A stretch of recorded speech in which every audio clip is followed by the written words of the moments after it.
Hi, everyone. I'm Zach Dodson. We can go ahead and get started. I wish I was there in person, but I am online. So if you want to ask questions in the chat, if you're online, I'm happy to take your questions as we go. The talk is pre-recorded so that I don't ramble. So I'm just going to go ahead and start that now. And let me know if there's any problems in the chat. Thanks for coming. Hi, everyone. I'm Zach Dodson. I stole the title of this talk, Hyperprint, from Julia Gelm's 2019 PhD dissertation. She was trying to describe an emerging genre of book that adopts strategies from digital media while at the same time drawing attention to the physical, material nature of the book itself. And that's the kind of book I write. I started as a writer and a graphic designer. In 2015, my book, Bats of the Republic, was published by Doubleday. I called it an illuminated novel because the pages are full of natural history illustrations, maps, diagrams, and documents which aid and intersect with the narrative. Like this fold-out map. It's a digital-style sci-fi map that depends on physical unfolding of paper for its mapness, for its effect. Paper is even more important for this artifact at the end of the book. The main character of the novel is traveling across the American West in the 1800s to deliver a letter marked "Do Not Open." The book contains an actual sealed envelope with the letter inside, which the reader is instructed not to open till the end. Of course, the temptation is there, and my hope was that the reader would feel the same impatience and desire to open that letter that my character did. This is a move I stole from a 1936 novel by Dennis Wheatley called Murder Off Miami. He was a popular crime writer at the time, and this was one of 4 police dossiers that he published. There's no narrator and no formal storytelling. It's presented as the police file you might receive as an investigating detective. You assemble the narrative by assimilating the facts and assessing the evidence surrounding the case. So it's a cross between a work of fiction to be read and a game to be played. It contained actual physical clues on some pages, and key for me, the solution to the mystery was contained in a sealed section at the back, which you had to break open once you thought you'd solved the case. In 1987, in the Infocom era, CRL published a game version of the book, which I think speaks to the original's game-like quality. This video game version was not a hit, but the idea of a document-driven mystery persists in games, like in Lucas Pope's Papers, Please.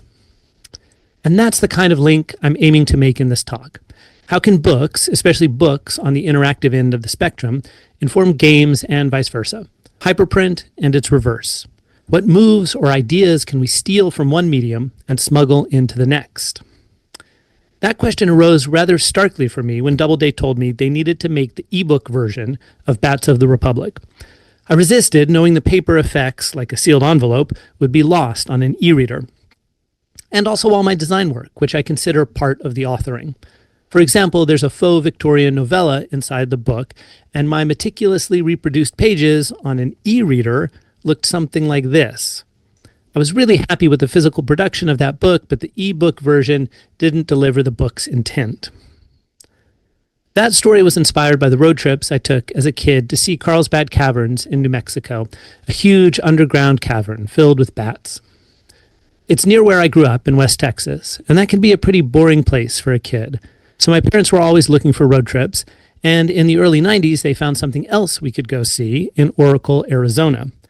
Something that would give the inspiration for my next book, and something much more interactive. That was Biosphere 2. My parents probably heard about it on TV. This biodome was being built in the Arizona desert, a glass space base from the dreams of Buckminster Fuller. 8 biospherians, dressed like astronauts in their jumpsuits, would be sealed inside for 2 years and live as part of an enclosed, self-sustaining ecosystem. Each biome, a rainforest, an ocean, a desert, along with the plants, animals, and people, would work together to create a functioning ecosystem, a complete Earth in miniature. And my imagination was sparked. Like many young book-addled kids, the fantasy and sci-fi books I could get a hold of also fed that imagination. I had picture books that showed what the future would look like, flying cars and TV watches. The schematics from Biosphere 2 were rendered in the same convincing diagrammatic form. Here was a moon base on Earth, and one we could actually visit. In 1991, we did. My parents piled us all in the car and we headed west to see Biosphere 2. Every part of it was thrilling to me. The white space-age frame, geometric windows, the space bubble tower. It was easy to imagine we were on the moon if I simply ignored the familiar desert and all the tourists. It was a ticketed venue. Families like ours poured through the entryway and shuffled around the grounds. We were led on a guided tour, only around the exterior, of course, and peeked in at each of the biomes in turn, and of course at the biospherians. There they were, sealed inside, hoeing rows of vegetables, taking water samples, looking more like sweaty farmers than space heroes. My wave was met with no response. Just another kid tapping on the glass of the human zoo. We exited through the gift shop. I got a white sweatshirt and a Biosphere 2 bumper sticker, which I proudly plastered on the door of my bedroom back home. It was the coolest thing I'd ever seen. Earth was Biosphere 1, but I had decided I preferred the second version. At the time, I had no idea that a slow-motion disaster was taking place inside that enclosure. In fact, very few people did. On the surface, it made sense. If we were going to colonize the moon or hide from climate change, shouldn't we test sealed bases on Earth? It had the polished veneer of a scientific experiment with the space-age structure and uniformed heroes just one shoulder patch away from being NASA astronauts. But they weren't astronauts or scientists. Biosphere 2 was dreamed up by John Allen, a fan of Buckminster Fuller's Spaceship Earth, and the charismatic leader of a commune called the Synergia Ranch. Just another counterculture experiment in communal utopian living, familiar enough in the 60s and 70s. The Synergia Ranch was sited in New Mexico. Allen and his followers planted trees, built a geodesic dome, and explored human connection with their theater of all possibilities. It was the injection of millions of dollars from a single donor, Texas oil tycoon Ed Bass, that pumped air into Allen's biggest dream, Biosphere 2. He set to work building a new Earth in miniature to fit his ideas. It was misguided from the start. Detailed in books, articles, and autobiographies, notably by Jane Pointner, one of the biospherians inside. The particulars of the collapse are painful, fascinating, and hilarious in turn. The full story has all the contours of a classic tragedy with a particularly American flavor, the open west, the space age, the counterculture. The full story is worth it, but there's not time to retell it here. The point is, Biosphere 2 sent me home to draw moon bases of my own, to add to the pile of video game dungeons and clumsy comics in my room. This urge to imitate, to build another world, a miniature one, where things are contained and understood, is deeply human. And I was interested in the human side of the experiment. The technical problems didn't help the biospherians. They were dizzy and lethargic from oxygen imbalances and nearly starved since sweet potatoes were one of the only foods still growing. They tinted their skin orange. These conditions played into the human drama, a secret love affair, external politics, but mostly the kind of infighting that only a small group in a sealed pressure cooker can generate.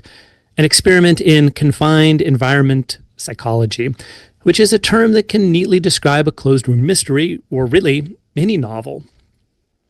So I decided, for my next book, I wanted to explore this unfortunate human tendency to divide ourselves into factions, even in the smallest groups, depending on each other for survival. I began to write and draw ideas for an experiment of my own.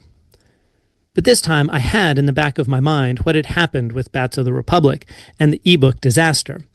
I decided I would anticipate that version and study up on ebooks and try to make sure that the electronic version of this next book was just as engaging as the print version. In his book, The Design of Everyday Things, Donald Norman looks at things through the lens of affordance, what a design or a material allows or wants us to do. A door plate affords pushing. A door handle could afford pushing or pulling. Affordances of materials would be like the direction of grain in wood or paper, or the texture of different kinds of clay. You can work with the grain or against the grain, and the resulting object is going to be different for it. Technologist Tom Armitage extends the idea of material to technology. He talks about the affordances of technology, of code. So, just like physical paper lent the affordance of a sealed envelope and the effects it created in the Bats novel, ebooks have their own affordances and inherent qualities that could be leveraged for story possibilities. For example, ebooks can hyperlink, which lends itself to branching narratives, like another childhood favorite, choose your own adventure books. So my story started to branch given this affordance, and all the endings so far are downers, but here's a little trailer that gives a synopsis of how the coup story starts. I was sure the blast was my fault, that my secret had brought the end on us all. The only surprise was that it came from Earth. Our planet had long been forsaken, a myth glimpsed through ancient texts. These moon houses are all we have left, and our fragile ecosystem is breaking down. We don't have much power. My sisters will have to set their differences aside. I rationed what food we have left, enough for 30 days, one turn of the moon. We've already begun to starve. It's affecting our sanity, our relationships, our health. And so, my secret follows me like a shadow,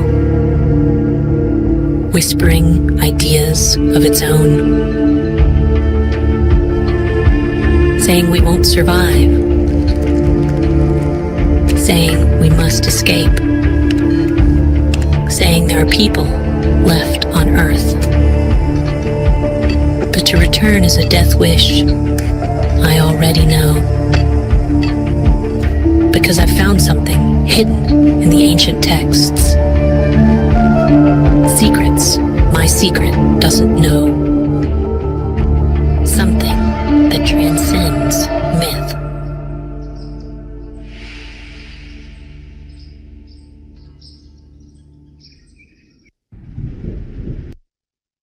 So after Anouk, the man, leaves the base and returns to Earth, Ku tries to survive while managing the complex web of relationships between the 5 other women trapped there. This part of the story is presented as a series of logs and schematic diagrams bent to narrative ends, accompanied by graphic novel-style dialogue. It occurred to me at some point that it shared scale and level and detail with Where's Waldo, again a popular 80s kids book, which they also made into a video game for the NES that was widely panned. A much more successful version of the idea surfaced more recently in the game Hidden Folks. But there are interesting things to find in my diagrams, and I also wanted them to deliver technical information about the base as well as story information about the characters and how they were interacting. The technical side was inspired by the NASA-style diagrams used to show the workings of Biosphere 2, and Chicago comic artist Chris Ware makes brilliant use of diagrams and infographics to tell stories throughout his many devastating books. In Jimmy Corrigan, a story diagram is used to reveal/hide crucial narrative information. So my drafting process looked like this, a combo of sketching and writing. I had to track multiple objects and multiple storylines across images. Another register of the story is told through the ancient texts that Ku has inherited from Earth. This is presented as an academic monograph of comparative anthropology penned by a disgraced researcher and pseudo-archaeologist. This dangerously biased take on a fictional lost people offers dubious theories on gender, magnetism, and prehistoric culture. This faux dissertation is illustrated with scientific illustrations of artifacts belonging to this lost people. I started this work while living in Finland, working at a university in Helsinki, and immersing myself in the Finnish language. Like the Finnish epic poem Kalevala, learning about the Finnish culture and experiencing it as a foreigner played heavily into the book. I'll give just one example, though there are many. Dated to the 13th century, this birch bark letter is the oldest known document in any Uralic language, of which Finnish is one. It is, however, in a Cyrillic script, and I wanted to create an Uralic one. Something from the anthropology study that would also be used on the moon. So I developed an alphabet, along with some invented words and syntax, using ancient Finnish as a base. Together with Finnish type designer Safa Hovinen, I created a Unicode map, and then a fully functional typeface that I could type in while writing the book. This game of coding and decoding, if it can be called a game, has a long history entwined with books. But one example is the Voynich manuscript, carbon dated to the 15th century and never translated, and still an object of mystery, which is a wonderful internet rabbit hole if you need one. In fact, to prove that such a thing could be faked, Italian artist and designer Luigi Serafini made a large encyclopedia of the imaginary called the Codex Serafinianus, which people tried to translate for decades before he revealed that it was asemic writing, just gibberish. But the pleasures of translating have been gamified in the interactive space with puzzles like Sethian, or Heaven's Vault, or Chants of Sonar, which also feature language decoding as a primary game mechanic. These inspirations led me to my own mini decoder game, and once I had reached a prototype like this, I had to admit to myself that what I was making wasn't really an ebook anymore. I was making a game. But still a book, too. The language decoding takes a different role inside the book, with errors by my faux anthropologist corrected in blue handwriting. Handwriting in the margins is a familiar technique in hybrid and hyperprint books like House of Leaves or even Pale Fire by Nabokov. This approach was taken to its limits in the novel S by Doug Dorst and J.J. Abrams. Yes, J.J. Abrams wrote a hybrid book.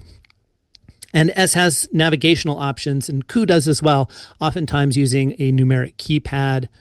I wanted something more diegetic than Choose Your Own Adventure books, something a bit more like Maze, which is a 1985 puzzle book.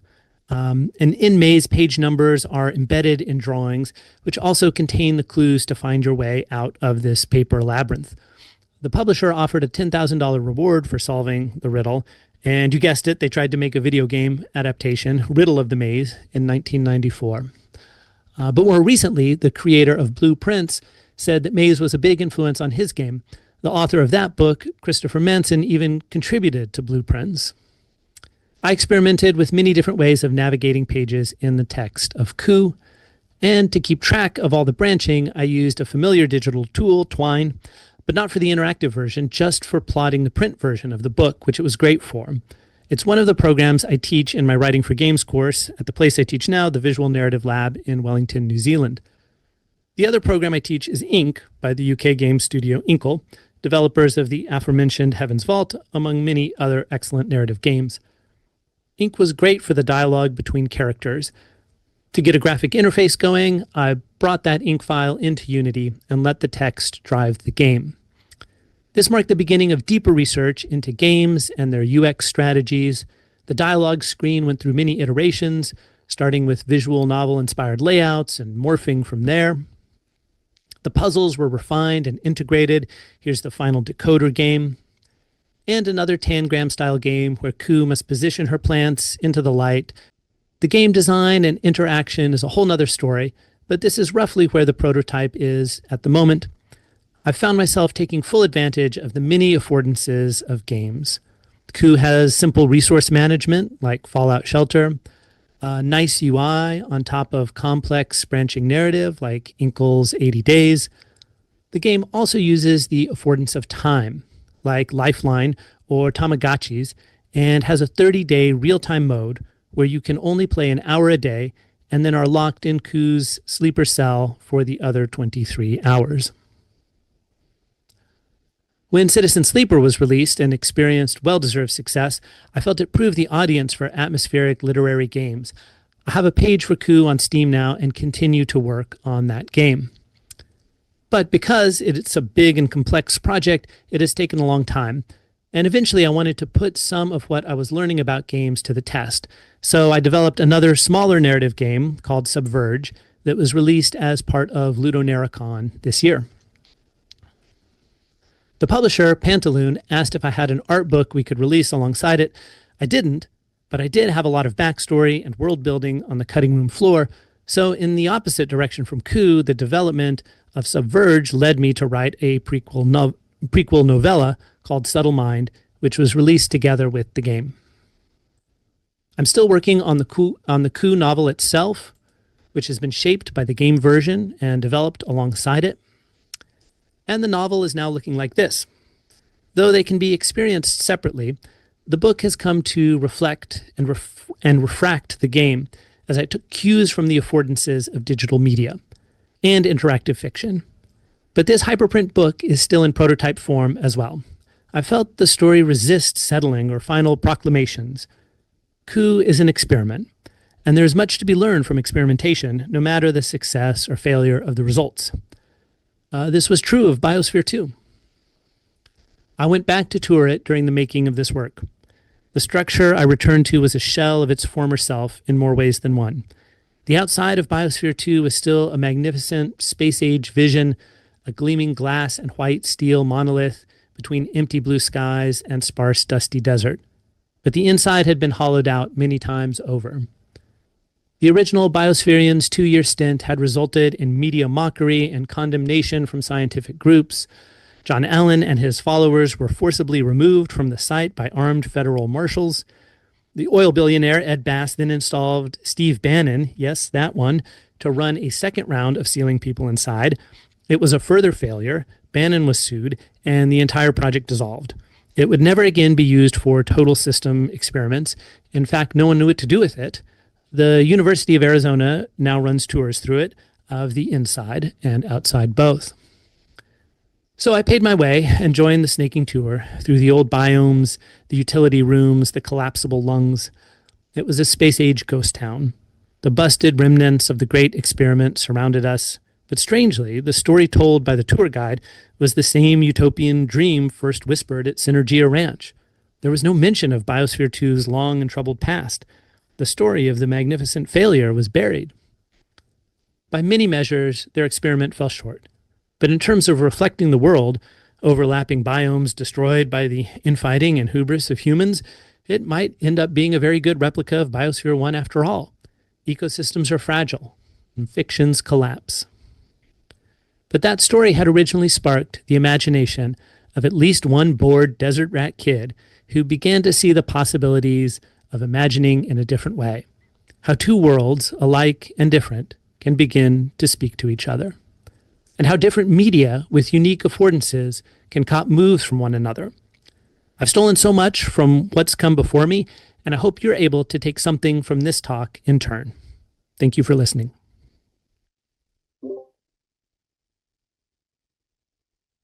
All right, everyone, thanks for listening, and thanks for bearing with me with the technical difficulties there. The Discord kept dropping the stream. But I'm here now and happy to hear your thoughts or answer anything that I can. I don't know how they filter through from the room itself, but if you put it in the chat or speak up, happy to answer.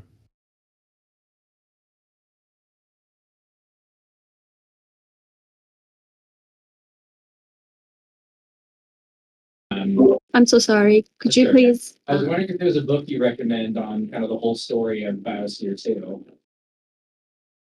Yeah, I recommend, there are many now, and there's a documentary which is kind of, it's worth watching, but it's a little fluffy. It doesn't really go into the disaster drama that I think is the most fascinating. Jane Pointner's book, and Jane Pointner was the one that I mentioned, who was one of the ones sealed inside the first experiment, the original Biosphere 2. Her kind of tell-all autobiography, I think, is the best one. John Allen, the kind of cult leader guy, he wrote a book about it, but it's, again, his spin, his take on things. So I think hers, if you're looking for the dirt, I would say the Jane Pointner book. She did a TED Talk on it as well. You could watch that online. I think it's 20 minutes, but the book itself is worth it. Thank you. Oh, also, was it T.C. Boyle? Somebody wrote a novel, like a novelization kind of fictional version of it as well in the 90s. I think it was T.C. Boyle. What was that book called? The Agronomists or something like this. I can't remember. Also, there is another question. You can. Sure. Oh, sure. I was gonna ask about the other game that you made for Ludo Narracon, because it also looks sort of sci-fi themed. And so I was wondering if not only the mechanics, but if there was any like thematic carryover between the ideas of Coup and sort of the smaller game that you made recently. Sorry, did that pick up? Okay. Yes, it did. It did. I can just barely hear what's in the room. But you're asking, are there thematic links between the smaller games Subverge and Coup? I mean, I think yes, in the sense that they're both from me, so they kind of reflect my interests or what I'm after. In Subverge, the story is you don't know who you are and you're kind of trapped inside this. Maybe in both stories you're trapped and silent. I don't know what that says. But you're trapped inside this little bubble. It's dropped into the sea. These divers find you and start to argue about what to do with you. Should they pull you back to the surface? Should they take you to their underground base? And the game mechanic, you kind of try and manipulate the conversation and get them in the right order to get them pulling in the same direction in order to survive. So that's what that game is about. And I guess thematically, it is next door to Coup in the sense that it's kind of about community and when an outsider enters, what do you do? Do you welcome them? Do you try to help them? Do you try and protect your community? What do you do? So it doesn't provide any answer to those kinds of questions, but those are the ideas that it's playing with and the kind of argument the divers are having over you. So that one's a short game, maybe an hour or two at most. Thank you so much. And the last question. Yes, hi. Thanks for the talk, Zach. You mentioned Blueprints as one of the games related to Coup. I've been playing it a lot recently and have been obsessing over it because it's a great game. But one of the things that so inspired Tom DeRoss in that game, in addition to what you said, were board games and board game mechanics. Since we're talking about how we can kind of blend techniques across medium, I was just curious either what your thoughts are on taking any game or narrative design principles from board games and implementing them in either books or video games. Yeah, that's a great question. I wish I knew more about board games. My board game knowledge is much smaller than I would like it to be. And just this weekend, in fact, was in Wellington, our board game convention, where the visual narrative lab had a table, but my colleagues Dylan Horrocks and Hamish Cameron, who are much more into board games, they went and did that table.